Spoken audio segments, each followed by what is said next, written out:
అండి మనం Nifty 50 analysis రేపటి కోసం అబ్జర్వేషన్ చేసినట్టయితే ఎగ్జాక్ట్‌గా ఇది మనం ఇక్కడ డిస్కషన్ చేసుకున్న సపోర్ట్ వరకు సపోర్ట్ క్రాస్ అవుతూ క్యాండిల్ అయితే క్లోజింగ్ అయింది.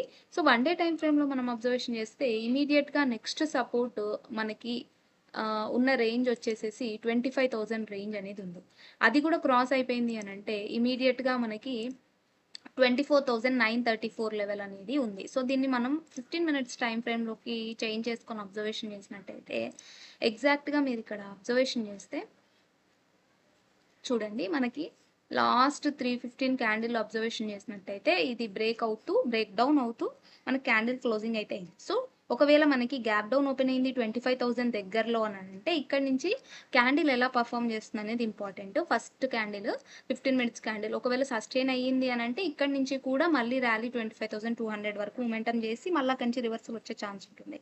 లేదా రేపు గ్యాప్ అప్ ఓపెన్ అయింది అనంటే కూడా గ్యాప్ అప్ దగ్గర 25,197 ఏదైతే లెవెల్ ఉందో అది రెసిస్టెన్స్ ఫేస్ చేసే ఛాన్సెస్ అయితే ఉంటాయి. సో, అది బ్రేక్ అవుతుందా లేదా క్యాండిల్ వాల్యూమ్‌తో అబ్జర్వేషన్ అయితే చేయాలి.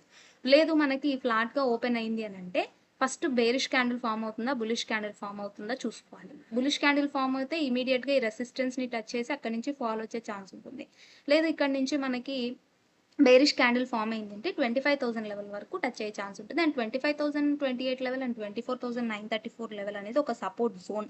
ఇది బ్రేక్ అయింది అనంటే ఇమ్మీడియేట్‌గా మనకి 24,600 వరకు ఎక్కడ కూడా మనకు ఒక సపోర్ట్ కూడా లేదు. కాబట్టి జోన్ బ్రేక్ అవుతుందా? లేదా ఇది సపోర్ట్‌గా యాక్ట్ చేస్తుందా? అనేదైతే మనం అబ్జర్వేషన్ చేయాల్సి ఉంటుంది. తర్వాత అందుకనే ఫస్ట్ 15 మినిట్స్ క్యాండిల్ ఎలా సస్టైన్ అవుతుందనేది మనకి ఇంపార్టెంట్. దాన్ని బట్టి మనము ఏదైనా ఎంట్రీస్ తీసుకోవాలి అంటే తీసుకోవాలి. సో, ఫస్ట్ స్టాక్ వచ్చేసేసి లెన్స్కార్ట్ సొల్యూషన్స్ లిమిటెడ్ స్టాక్. ఈ స్టాక్ మనము ఇక్కడ 25థ్ రోజు మనం డిస్కషన్ అయితే చేసుకున్నాము. ఈ లెవెల్ బ్రేక్ అయినప్పుడు. సో, అక్కడి నుంచి కూడా మనకి 2 డేస్ ఆల్ టైమ్ హైని క్రాస్ చేస్తూ క్యాండిల్ అయితే క్లోజింగ్ అయింది. సో, మనకి రేపు ఓపెన్ అయ్యేటప్పుడు గ్యాప్ అప్ ఓపెన్ అయింది 537 లెవెల్ కన్నా అబోవ్ అంటే అది సస్టైన్ అయింది అంటే మనం ఎంట్రీ ప్లాన్ చేసుకోవచ్చు. దాని లోలో స్టాప్ లాస్ పెట్టుకోండి.